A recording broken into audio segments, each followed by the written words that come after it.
जय माता दी, जय मां कामाख्या, देव राधा ट्रस्ट, सत्यवाणी चैनल। मां भगवती जगत जननी आप सभी को सुखी रखे, स्वस्थ रखे, प्रसन्न रखे। मां भगवती आपको यश दे, कीर्ति दे, मान सम्मान दे, धन दे और सबसे बड़ी बात है निरोगी काया दे। लव जिहाद, इसके पीछे की हम आज आपको कड़वी सच्चाई बताने जा रहे हैं। तो लव जिहाद के पीछे का रहस्य क्या है? क्यों हिंदू लड़कियां मुस्लिम कम पढ़े लिखे लड़कों के साथ भाग जाती हैं? क्यों उनसे विवाह करने को मजबूर हो जाती है और विवाह करने के बाद मारने पीटने पर भी वह अपने घर पर नहीं आती है? और इसका एक कारण, सबसे बड़ा कारण तो यह है कि वो जब किसी मुस्लिम लड़के से विवाह करती है, भाग जाती है, तो हिंदू समाज उसको त्याग देता है। कानून ऐसा बना हुआ है कि लड़की यदि 18 साल से ज्यादा की हो गई तो वो अपनी मर्जी से जी सकती है, अपनी मर्जी से रह सकती है, अपनी मर्जी से चाहे जिसके साथ रह सकती है और अपनी मर्जी से लिव इन रिलेशनशिप में रह सकती, क्योंकि कानून बन गया है। तो सर्वप्रथम सभी भारतीयों को मिलकर के, हिंदुओं को मिलकर के इस कानून को खत्म कराने के लिए चाहे जो करना पड़े करो। हाई कोर्ट में लगाना हो, सुप्रीम कोर्ट में लगाना हो, राष्ट्रपति के पास एप्लीकेशन भेजना हो या प्रधानमंत्री के पास भी लेटर भेजना पड़े तो भेजो, साइन करो, लेटर बनाओ अलग अलग संगठन बना करके, और इस कानून को, लिव इन रिलेशनशिप के कानून को खत्म करवाओ। तो सबसे बड़ा कारण है यह कानून कि लड़की 18 साल की होने के बाद अपने बाप को बोल देती है कि अब मेरी जिंदगी अपनी है, मैं अपने हिसाब से जीऊंगी, मैं चाहे जिसके साथ रहूं, चाहे जिसके साथ खाऊं पीऊं। आप कितने ही संस्कार दे दीजिए उसको, परंतु यदि उसके ऊपर की कोई ऊपरी बाधा लगा दी है किसी मुस्लिम लड़के ने, कोई तंत्र बाधा कर दी, कोई वशीकरण का काम कर दिया है, तो आपकी मजाल नहीं कि आप उसे उस लड़के से दूर कर सको। आपके पास ताकत नहीं है कि उसे दूर किया जा सके। तो एक तो कानून और दूसरा ये तंत्र विद्या, ये दो कारण बहुत बड़े हैं जिसकी वजह से। और तीसरा कारण है सामाजिक त्याग। जब लड़की किसी मुस्लिम लड़के से, दूसरे धर्म के लड़के से प्रेम करने लगती है तो समाज उसे त्याग दे देता है, और वो शादी कर लेती है तो उसके भाई और उसके माता पिता भी त्याग देते हैं कि अब तो चली गई है, परिवार को त्याग दिया है, देहली उलांग ली है, अब तू हमारी तरफ से मर गई। तो जब उसको ये बोल दिया जाता है कि तू हमारी तरफ से मर गई, अब तेरे दरवाजे हमेशा हमेशा के लिए बंद हैं, तब वो लड़की क्या करे? वेश्यागिरी करेगी क्या उसके बाद में? तो वो सोचती कि मैं वेश्यागिरी करने के बजाय ज्यादा अच्छा है कि इसी के साथ मारपीट कर रहा है तो करने दे, कुछ हो रहा हो तो होने दे, मीट खिला रहा हो तो खाने दो, जैसा चाहे वैसा करे, वो उसी के साथ रहती है। तो हिंदू धर्म के लोगों को इस बारे में विचार करना पड़ेगा अब। और दूसरी बात है कि कब्रिस्तान के मुर्दों को पूजने वाला जो तंत्र विद्या होती है बहुत जल्दी सिद्ध हो जाती है, क्योंकि कब्रिस्तान में आत्माओं का वास होता है। और इस सिद्धि दिलाने में और सामान दिलाने में इनके कुछ मौलवी लोग और तथाकथित बड़े बुजुर्ग इसमें मदद करते हैं, क्योंकि इनको पैसा भी मिलता है। तो कब्रिस्तान के मुर्दों को पूजने वाला इल्म बहुत जल्दी सिद्ध हो जाता है और प्रबल काम पिपासा को भड़काने में बेहद कारगर होता है। यानी अतृप्त आत्मा जो होती है वह अतृप्त आत्मा किसी भी स्त्री के ऊपर छोड़ दी जाती है कब्रिस्तान से ला करके, और उस स्त्री के अंदर जिस लड़की के ऊपर ही वो चीज डाल दी जाती है, खिला दी जाती है, शरीर में प्रविष्ट करवा दी जाती है, वह अपनी सेक्स हवस को मिटाने के लिए किसी भी एक्सट्रीम तक चली जाती है, क्योंकि वो कब्रिस्तान का मुर्दे की आत्मा, वो उसकी काम पिपासा को भड़काने का काम करती है। और ऊपरी हवा यानी पेशाचिक शक्ति हिंदू लड़कियों के सिर पर छोड़ दी जाती है और उनके सिर पर चढ़ा दी जाती है और उन्हें अपनी गिरफ्त में लेकर उन्हें काम उत्तेजित करती है। और हिंदू लड़कियों के मन में मुस्लिम लड़कों के प्रति प्रेम और काम भावनाएं भड़काने और उन लड़कियों को मुसलमानों के प्रति उन्मुख करने में अत्यंत प्रभावकारी ये शक्तियां काम करती है। और सबसे बड़ी बात,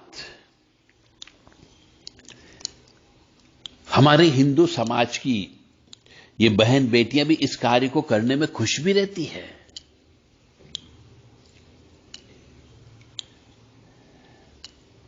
बहुत से मुस्लिम सही भी होते जो 5 वक्त की नमाज अदा करते हैं, जिनको इल्म का ज्ञान होता है, वह ऐसा कार्य करते हैं।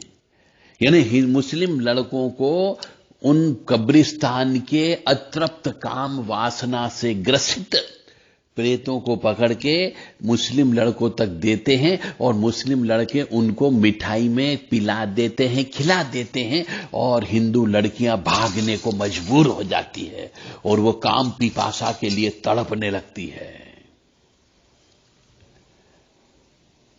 और ऐसे कुछ धर्म गुरु यह कार्य बहुत आसानी से करते हैं और वो पीर फकीर ऐसा कार्य जब करते हैं, तंत्र को किसी को देने का, किसी के ऊपर भेजने का, तो उसके लिए पैसा भी बहुत कम चार्ज करते हैं, क्योंकि सोचते हैं कि हिंदू बेटियां हमारे कुल के अंदर आ रही है और बच्चे पैदा कर रही है।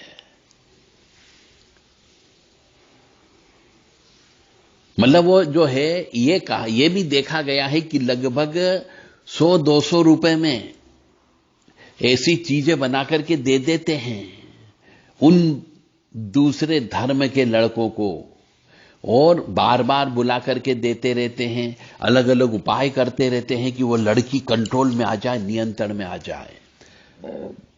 और हमने तो देखा है बहुत सी विवाहित स्त्रियां भी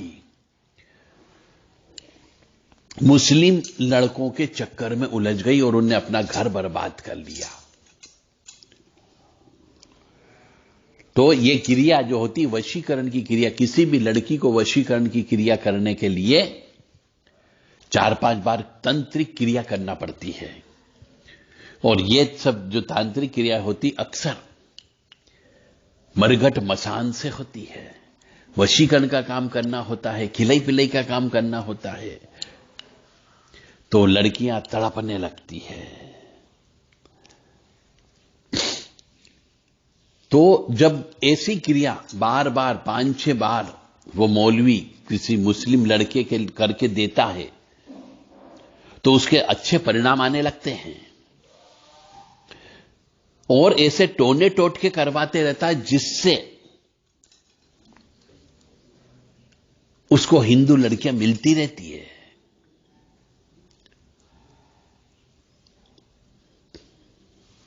यानी कि 20 साल का कोई लड़का है तो 20 साल की गैर मुस्लिम लड़की से शादी करेगा और 10 साल के अंदर 8-10 बच्चे पैदा कर देगा, फिर उसको तलाक दे देगा।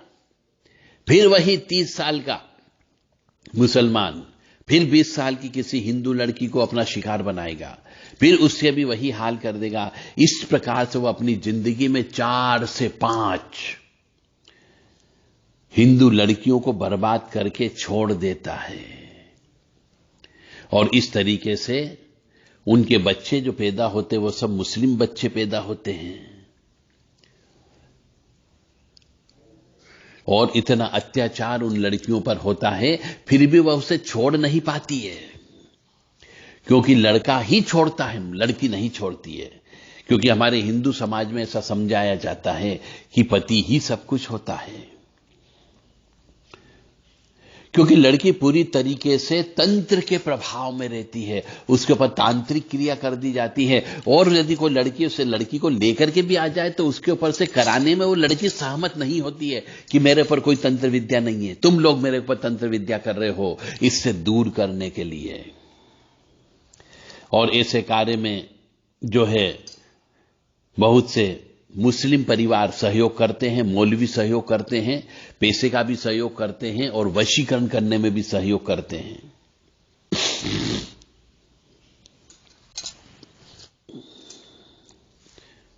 लड़की को समझाते कि ऐसा गलत है, पर वो नहीं मानती है। ये काला जादू होता है, काला जादू, इल्म जिसको बोला जाता है, यानी कि कोई प्रेत उसके शरीर में या सिर पर बिठा दी जाती है तो वो अपने पति के खिलाफ कुछ सुनने को तैयार ही नहीं होती है, और न ही उसके खिलाफ कभी कंप्लेन करने के लिए पुलिस में जा पाती है, क्योंकि पूर्ण रूप से वशीकृत होती है। क्योंकि जब वो मन में आता भी है तो वो अदृश्य शक्ति उसे ऐसा करने के लिए रोक देती है और उसके मन को पशुपेश में डाल देती है।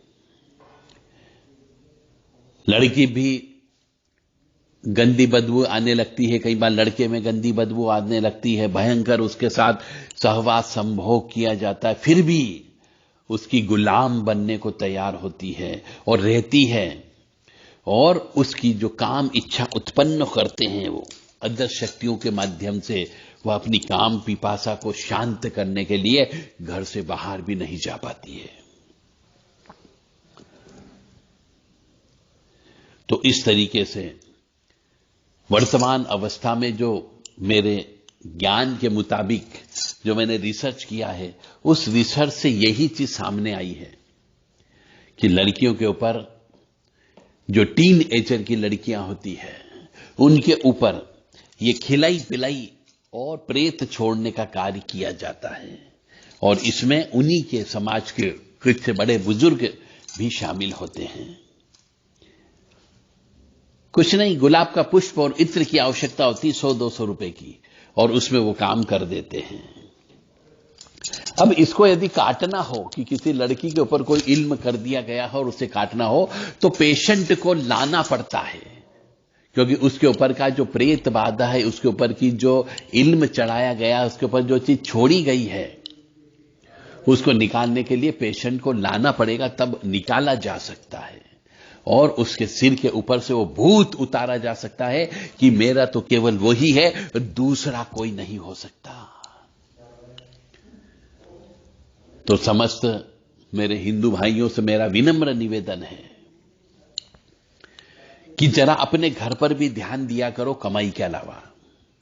ऐसा नहीं कि सवेरे 10-11 बजे चले गए, रात को 11 बजे आए, 12 घंटे में घर पे क्या क्या हुआ आपको मालूम ही नहीं, कि आपकी लड़की क्या कर रही है, कि आपकी औरत क्या कर रही है, कि आपकी स्त्री क्या कर रही है, किससे मिल रही जुड़ रही, कहां घूमने फिरने जा रही, कैसे कपड़े पहन रही, इससे आपको कोई मतलब नहीं है। और ऐसे ही दोनों पति पत्नी आजकल सर्विस में रहते हैं, सवेरे 9 बजे घर से निकले, शाम को 7 बजे घर पर पहुंचते हैं। दिन में लड़की ने क्या किया कुछ नहीं मालूम, कोई वाच नहीं करते हो, कहां घूम रही है, किसके साथ घूम रही है, किसके साथ स्कूल जा रही है, किसके साथ कॉलेज जा रही, कहां पर वो किसी के साथ नाश्ता पानी करने के लिए जा रही है, कोई मतलब नहीं। आपको सिर्फ पैसे कमाने से मतलब है। अरे किसके लिए पैसा कमा रहे हो? दूसरे धर्म के लोगों के लिए पैसे कमा रहे हो। और आजकल जो हम देखते हैं कि एक ही लड़की पैदा कर ली, बस खत्म, दूसरा बच्चा पैदा नहीं कर रहे हैं। और वो लड़की भी यदि किसी मुस्लिम के चुंगल में फंस गई तो आपकी जो जिंदगी भर की जमा पूंजी, कमाई, मकान, प्रॉपर्टी, संपत्ति, जमीन जायदाद सब उसका हो जाएगा, जिसने जिंदगी में कुछ नहीं किया, कोई पढ़ाई लिखाई नहीं की, सिर्फ कबाड़ा बेचने का काम किया या पंचर सुधारने का काम किया। जय माता दी, जय मां कामाख्या। इसीलिए थोड़ा सभी व्यक्ति तंत्र विद्या का भी ज्ञान रखें। यदि आपके घर परिवार के सदस्य आपके कहने में नहीं रहते हैं और आपके कहने पर यदि वो मारपीट पर उतारा हो जाए, आपके कहने पर यदि आपको भयंकर क्रोध की उत्पत्ति करने लग जाए, तो समझ जाओ उस व्यक्ति के ऊपर तंत्र बाधा हो चुकी है, कुछ न कुछ खिलाई पिलाई हो चुकी है, उसके ऊपर मुसलमानी तंत्र या इल्म को फेंका जा चुका है। यदि किसी मनुष्य का, घर परिवार के किसी जवान लड़की का यदि व्यवहार बदल जाए, तो समझ जाओ किसी मुस्लिम लड़के ने कब्रिस्तान से लाया हुआ मुस्लिम तंत्र उसके ऊपर छोड़ दिया है, यह कन्फर्म है। तो ध्यान रखिए और तंत्र का थोड़ा सा ज्ञान रखिए कि वास्तव में मनुष्य का यदि व्यवहार बदलता है तो उसको तुरंत जितने जल्दी हो सके उस व्यवहार को ठीक कराने का प्रयास करिए। जय माता दी, जय मां कामाख्या।